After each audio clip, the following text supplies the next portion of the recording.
Hello, everyone. Welcome again to another video of mine. My name is Robert J. Cuff. Again, this is about my proposed toy line for the Honkai Impact Third video game series. Of course, an anime series as well. In this one, we're going to actually just going to be going over year 2 of the toy line, the proposed toy line that I have for MiHoYo. And this is going to kind of go over what I hope, and it will also kind of further explain what I hope to see for this series. So we'll go ahead and jump right into it. Again, year 2. Hopefully, after a successful first year, we will be increasing the toy line to include more characters and suits from the Honkai series. Each set will now be comprised of 7 new figures. This will usually consist of 3 playable Valkyrie battle suits, released in roughly the same order that they were released in game. This is roughly not exact, but I did try to stick with that as much as possible. There will be this time 2 side characters essential for the overall narrative of Honkai Impact Third for each set, and 2 enemies, usually showcasing zombie enemies and their variants. We will also be introducing unique costumes that mirror those available in-game, and they will be separated into 3 categories: free, premium, and ultra premium. The free costumes reflect those that were available in-game for free and will be used for chase figures and perhaps some special packages. The first time this was seen was Cele's outfit, Azure Memories, in the first set of last year. In the last set of the first year, I should say. The premium costumes will reflect those that were available in-game for a small fee, usually about $15 to $20, which was about the average price for these figures in-game. They'll be used for special events and packaging. The ultra premium were those extra special ones that required a large sum of money to unlock. Again, these were the ones that were usually the spending events or some sort of supplies that required actually quite a lot, at least a lot of crystals. They will be used mostly for special events and exclusives. Now, let's see here. The deluxe figures will continue to be released only 4 times a year between the sets of 1 and 2, 2 and 3, 3 and 4, and 4 and 5. Boss characters will start being released in the order that they appeared in game, but will only be released twice a year between sets 2 and 3 and 3 and 4. 2 and 3 and 4 and 5. As you can see, instead of 4 sets a year, we're actually doing 5. So it will be not quarterly. It would be like every 5th, separating the year by 5ths. Couldn't think of a way of saying that. Sorry. Again, these characters will be released. These boss characters will be released completely to scale. Like always, this will be there will be also a recommendation for weapons to be released per figure, with harder to find figures having the better weapons. There will also be a recommendation for summer event releases and winter event releases. These releases can be released at whatever it's financially feasible or in line with actual holiday dates. For instance, there will be several sets recommended for Halloween and Christmas. The swimsuit sets will probably be sold online only to retain positive public response to the toy line. That is assuming that these toys do make it into grocery and retail outlets. I don't think parents of kids who like these toy series would be very happy to see the characters in bikinis. But if they're online only exclusive, they can still be purchased and made available for the general public. Now, one other thing that I didn't mention here is, as I said, these are released in generally the order that they came out of in-game. I do have some ground rules for this. Each set can only have 1 battle suit for that character. For instance, in this first set here, first set of the second year, we have Kiana in her Valkyrie Ranger suit, Branya in her Snowy Sniper suit, and May in her Valkyrie Blade Strike suit. Now, in game, you actually had several expansions in a row that had new suits for Kiana or Branya or May at one after another. And so instead of like having one set be nothing but like Bronya suits or Kiana suits or Mei suits, I went ahead and made it so only one per character released per set. So that's kind of why it will kind of throw off the order that these were released actually in game, is because again a lot of times you got two Teresa suits in a row. Um, um, for multiple expansions.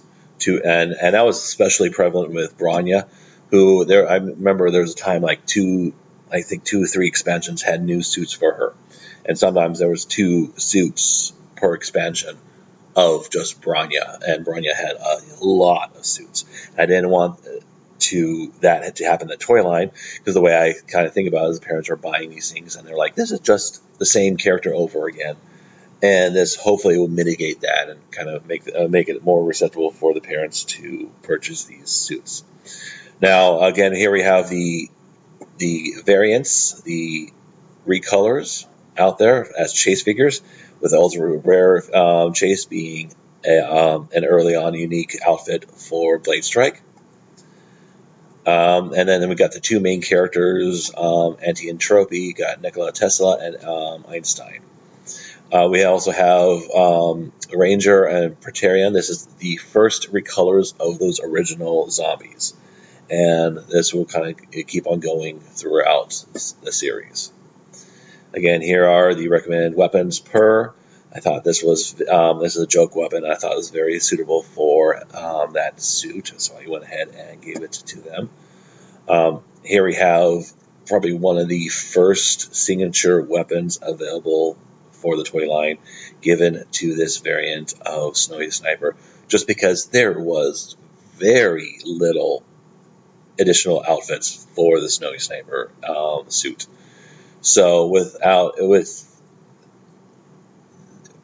at the time, with the unlikeliness of a new suit coming out for that battle suit, it was either now to give her signature weapon or never. Here we go.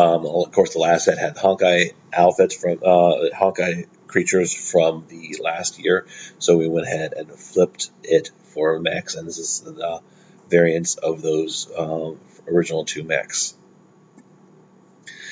Second series, we go ahead and have Himiko in her Valkyrie Triumph outfit. Of course, another Bronya outfit, Yamabuki armor, and I believe this was one of the first S-ranked Valkyries to come out.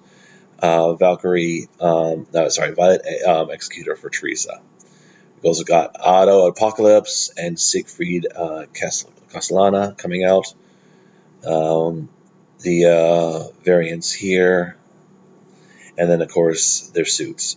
Now this is a unique suit, not a recolor, but as soon as you unlocked her, you got this for free. So might as well make it as one of the base chase characters. I did go ahead and, for the ultra rare, have the more hard to find recolor of the Yamabuki armor. Also, it was indeed more revealing as well. And I have Siegfried with some of the 2 more powerful weapons in the game. Granted, I guess for beginners, these were raid weapons and they're pretty powerful. Granted, there are more powerful out there, certainly, through gacha, but these are pretty much up there. Decided to give them to Siegfried because, quite literally, in his Stigmata set, he is wielding, like in 2 second Stigmata sets, he is wielding this weapon, and in one of the Stigmata, I think it's bottom, I forget where it was, he had this weapon. So since he was seen carrying both of those weapons, he gets both of those weapons. We go here now to some more new Honkai villains. Again, this guy has a lot of floating pieces, will be held together by clear plastic pieces, and of course the ever popular crab. Annoying. So here we have the first boss lineup. Now I went ahead and did Ganesha, and of course he's going to be 2 scale, and Wendy. Now I was tempted with Wendy because she is essentially just a Valkyrie, packaging her the same size as the other characters. But what I figured what we can do to make her deluxe is, of course, she's going to have her full wingspan and one or more tornadoes to be just kind of swirling around her. So she'll kind of have her own playset stand thing because she does control wind. So with that, her what will be accentuated, since she is not very big in stature, is it'll be her attacks. I think it'll also be kind of cool to show her, if it's possible, in her wheelchair right before she revealed that she is a Hersher or had powers. And she wasn't really a Hersher; she was kind of a Hersher light. Then we got the third set for this year. We got Callan and her best suit, Sixth Serenade. Personally, one of my favorites. I mean, it's no longer really relevant in the game, but it was just one of my personal favorites. Sakura in her Goshinzo Momento, and then Teresa in the Sukuna Rondo outfit. We got then Cecilia Scariac, because you have to have her in there, and if you're going to introduce her, might as well introduce Siren. Now we have some of the zombies and mech creatures that can fit into those small packages. We've got the cyborg and those spider bombs.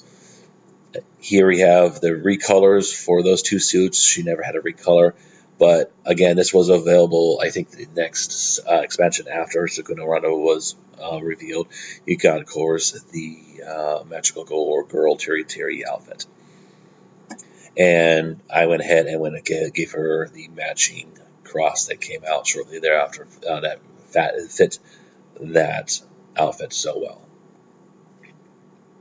And here's another signature weapon for Sukuna Rondo, just because other than that recolor, there's like no other suit or outfit that went with that battle suit.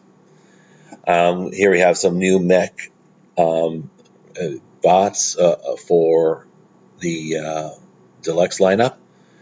We got this guy, I can't even pronounce that. I'm not even going to try. And then this is another one that has a lot of floating parts here that will just have to be held together by clear plastic pieces. And now here we come with the summer lineup. I went ahead. Now these I have them make part of 3 packs, but honestly they can be sold separately if it pleases MiHoYo. But I thought it would be kind of cool to have them as 3 packs. We of course got the Girls of St. Freya swim set with the swimsuits for the main 3 girls. Then the Faculty of St. Freya swim set. I know Sakura was not really faculty, but I figured I'd go ahead and put her there. She was one of the more mature Valkyries.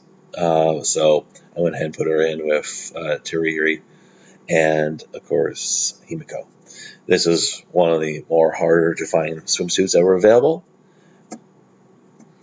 But for the weapons, I mostly try to give joke weapons as much as possible if they had joke weapons available. And then we got the Fairy Tale Rhapsody. This is in line with one of the first stories, like kind of Elseworld stories, kind of like multiverse stories that Honkai Impact did as an event. And it was where the captain went into this kind of like fairy tale world with Branya, who was the Mad Hatter. And by the way, that's one of my favorite outfits for Branya, period, is that Mad Hatter outfit. Of course, Teresa was Alice in Wonderland, and Rita was the Red Queen. Now here, this came out also at the same time, and it fit the look of the Red Queen so well, so I went ahead and gave her that.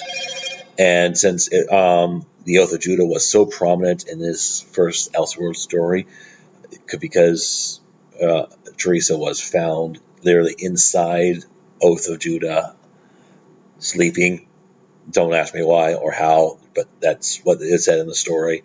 And the captain had to drag this huge thing around with Teresa sleeping inside of it throughout the whole entire game.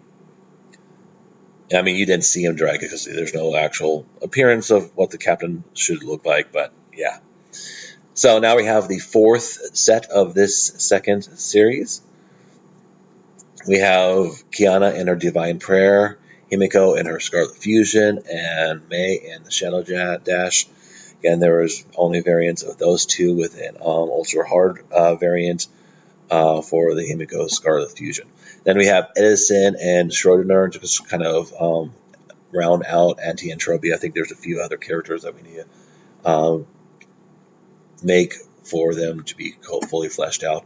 And then we have some other enemies that fit into those small packages. The Archangel and the Shaman. Again, floating pieces will have clear plastic pieces.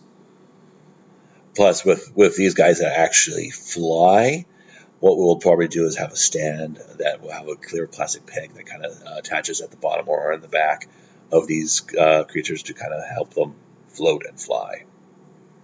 Suggested weapons. Here's just going to be probably a popular one right here. Yeah. Then we have some more Honkai villains. These are some of the original recolors for these two characters. And then the second boss set of the year. Now, I got Dark Ji-Zhu-Yun right there. She's going to be with Horse, and of course with her Dark Blade right there. Those will be accessories that will come with her. I think that would be a really, really cool set. I do want that horse to be just as articulate as every other piece. And then, of course, Helamaru. Again, on point of articulations, I want each tail to be able to move. Now we go to, I guess this is going to be, I believe this is the fifth and final set for Season Series 2. We got Himiko in her Blood Rose outfit, Bronya in her Rolston, and Sakura in the Flame Sakitama outfit. Now, again, there's recolors here, and I went ahead and did one of the free pieces of free outfit as a chase for Blood Rose. Actually, I believe this outfit was for Triumph, but that set was already too busy with Chase. I went ahead and just put it out with this set. Got Ji Zhu-Yun here in this set, as well as Sin Maul, just because I kind of put Sin Maul here because when this character was introduced during that event, she played an important role in that story. And then we got some zombie recolors right there. And of course, we have all the weapons. Now, Ji Zhu-Yun, that is hard for me to say. She has a lot of weapons named after her. So I went ahead and got all the weapons that were named after her, and she gets them all. So she's going to have quite a lot of weapons. Now, here we come to the winter set. Again, these can be sold separately, but I thought they would make really cool 2-packs. These are the Halloween 2-packs. We got Candy Demon, and I don't know the name of the outfit, but it's basically Night Nurse Sakura. Of course, we got the Vodka Twins. This is only their second appearance. And actually, I think there's only going to be one other outfit after this for these characters. But they came out with basically these Halloween costumes, which are really cool. I always thought these characters, these two outfits belonged with each other because they both kind of had the two, Rita and May, dressed up as succubus. So I thought those would be a good set to have together. And of course, very much orange themed outfits for Callan and Bronya over here. Now we got some other sets. These are the Saint Freya Diva set. This is, I believe, the outfits that came out with the first Idol Diva event that happened, where it showed these characters being idols and singing in kind of a singing competition. So I figured a 3-pack of those 3 would be really cool. Plus, they'll have their musical instrument-based weapons. And then these two outfits came out later, and so I went ahead and did another Diva set with just those 2 characters. These were very Christmassy in feel, so I went ahead and put them together in a Xmas as St. Freya's 2-pack. And of course, I do have a joke weapon right there, and you got that as well. So again, I went ahead and did this inclusion at the end of the first video. I'm going to go ahead and do it again here. All these are just my ideas on how Honkai Impact 3rd could potentially make one of the greatest toy lines the world has ever seen. And with, of course, Honkai Impact 3rd being in 92 countries, it should be easy to market these toys to a very large fan base, just as long as these toys meet the each country's guidelines for toys, which these should if these games were allowed in unedited.